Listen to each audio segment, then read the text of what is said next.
Time now for sports on 104.7 The Cave. Here's Ned Reynolds. Mike the Intern and my favorite Santa Claus, Ned Reynolds, in the studio on a Thursday morning. Ho, ho, ho. Ho, ho, ho, ho, ho. Yes, Ned, good morning. And, you know, have a few good shots to do that. Oh, yeah. This was our fourth take, believe it or not. So it's been kind of a crazy up and down week for the Chiefs. I mean, you start the week off first place from a 3-4 record to now number one seed in the AFC. And then, you know, the accolades for the performance on Sunday starts coming down. You know, Travis's AFC Player of the Week, which is awesome. Offensive Player of the Week. You start seeing that we got 6 Pro Bowlers that made it. That's great stuff. But then the bad news is we've got a ton of guys testing for COVID. Now, yesterday, there were no new positives, correct? That is correct. And we did get some guys back, including Willie Gay Jr., L'Jarius Sneed, and Josh Gordon. Those dudes are back. Harrison Butker is out since he's not vaccinated. We've already got some kid that looks like he just graduated high school. Yeah, I think he did. Have you seen this kid? He's young. I mean, I'm not dogging him because, like, dude, if I was a professional kicker at that age, come on, man, forget about it. But he's now with the Kansas City Chiefs. Everyone seems to think good, but it's trending in the right direction. I'm just surprised at Butker. I really am. But hey, that's the rule. I think a lot of folks are mystified as to why this happened all of a sudden. Well, keep in mind that on Monday, the protocol changed and the NFL implemented their new system, a system that's designed to get vaccinated players who may show some signs of positivity somewhere along the line, a quicker chance to get back. As a result, the testing ramped up and it was a different level of testing. All right, that's why you had so many positives. Now, whether or not any of these guys, in the case of Sneed, that is not a COVID. That's an injury, and, well, actually, it's a family disturbance, and he was unable to practice. Well, he has been now. But you did get 2 guys back on the practice field yesterday. There may be more today, depending on how this protocol works and what the situation is. And who knows, you may get Kelsey, and you may get Hill, and you may get some of the others, Bolton and people like that. You may get them back on Sunday. It is not a given yet, but it is a possibility. That's why I think the Chiefs are waiting. Andy Reid is optimistic. He thinks some of these guys can come back. Patrick Mahomes does too, but Mahomes says, hey, we'll be all right even without them. We can play. It does look now as though that game is going to go on as scheduled, 3:30, actually 3:25 on Sunday afternoon, which means that Ned Talk will start at 1 o'clock on right here on The Cave.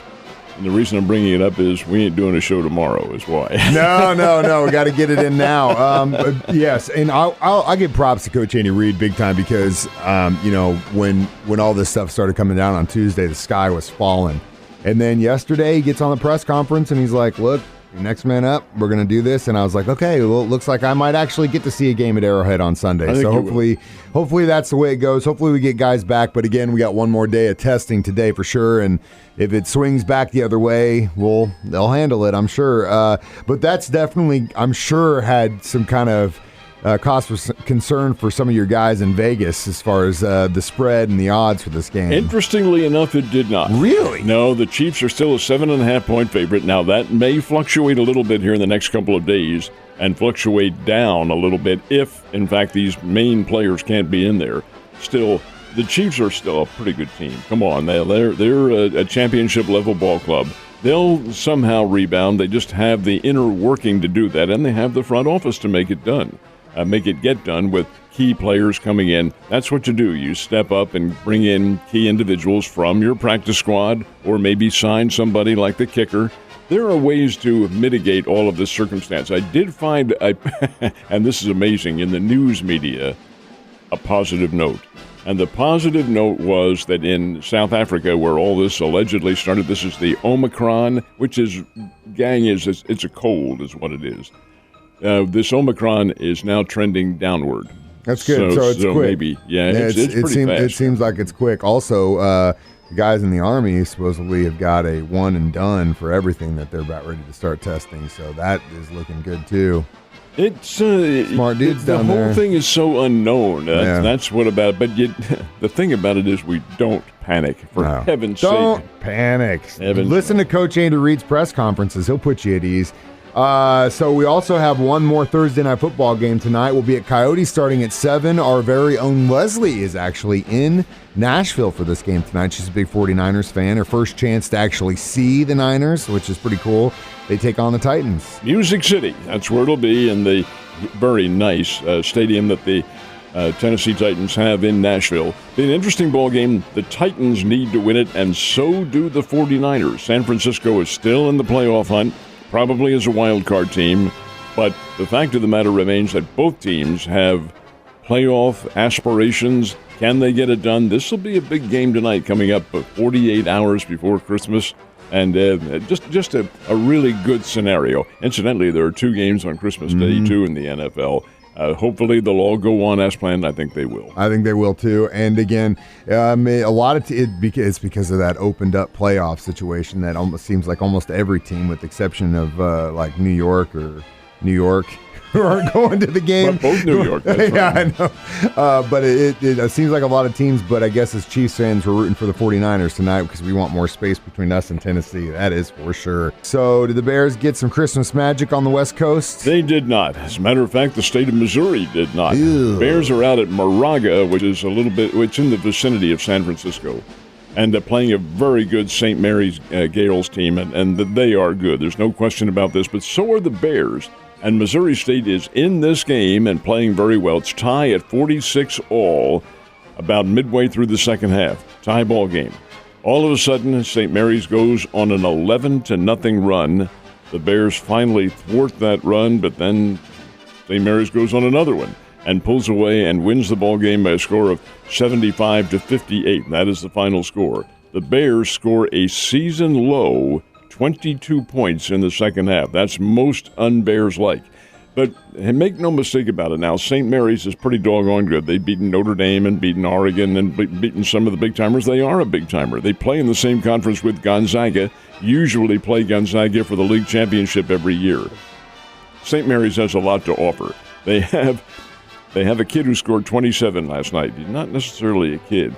Matthias Tass, probably from the Ozarks with a name like that. See out in Seymour. He is actually from Estonia. He's 6'10" and about 250, somewhere around there. And the Bears held him to 27 points last night. He was the big scorer for St. Mary's. This is not unusual for this school. They do a lot of international recruiting. They've got a lot of guys from Australia, New Zealand. Patty Mills of the Brooklyn Nets played his basketball out there at St. Mary's. Tom Sherry a number of years ago. They produced a number of really good players.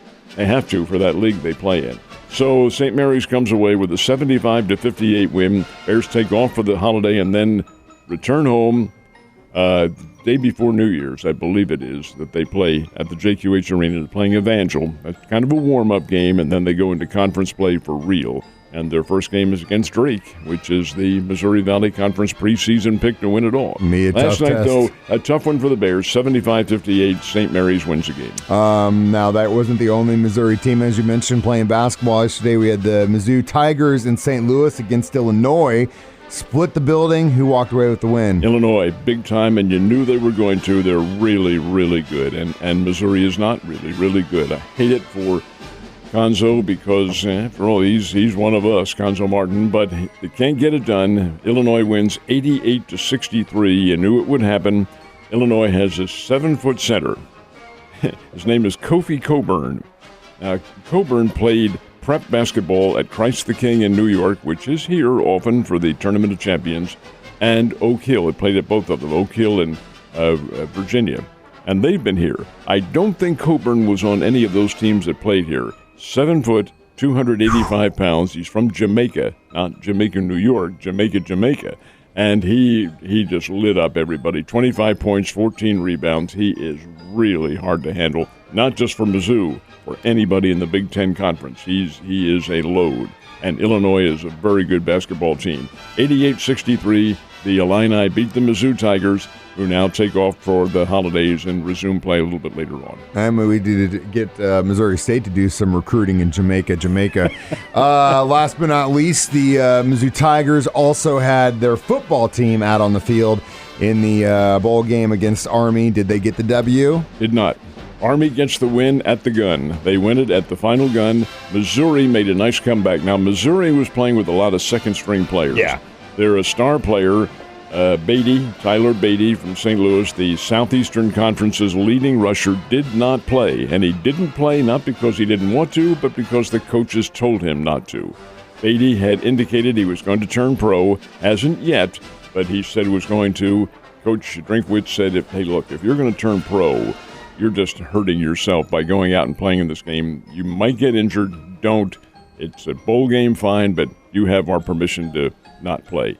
And as a result, he didn't because the coaches told him not to. Well, that hurt. They also, Connor Bazelak is their starting quarterback. He didn't play, has an ankle injury, put in a redshirt freshman. And actually, Missouri played pretty well. Army is not a great team, but they're very fundamental with what they do, and they run the triple option. So at one point in the game, Missouri has a 16-7 lead. Back comes Army and seizes a 21-16 lead.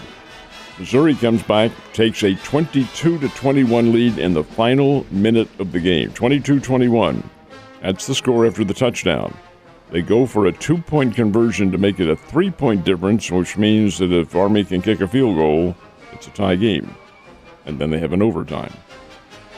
Quarterback has a wide open receiver. Nobody within light years of him overthrew him. So it's 22-21. Army takes the ball downfield with their very structured running attack, gets in field goal range at the gun, booms one through from 41 yards.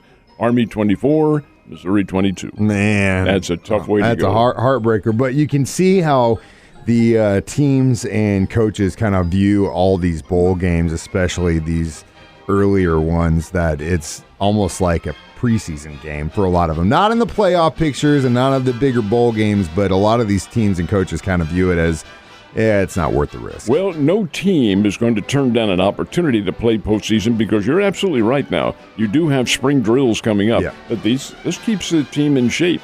The one that is really puzzling to me, the Gator Bowl game, is Wake Forest and Texas A&M. Mm-hmm. Texas A&M pulled out of it last night. Combination, COVID, and injuries. They don't have enough players.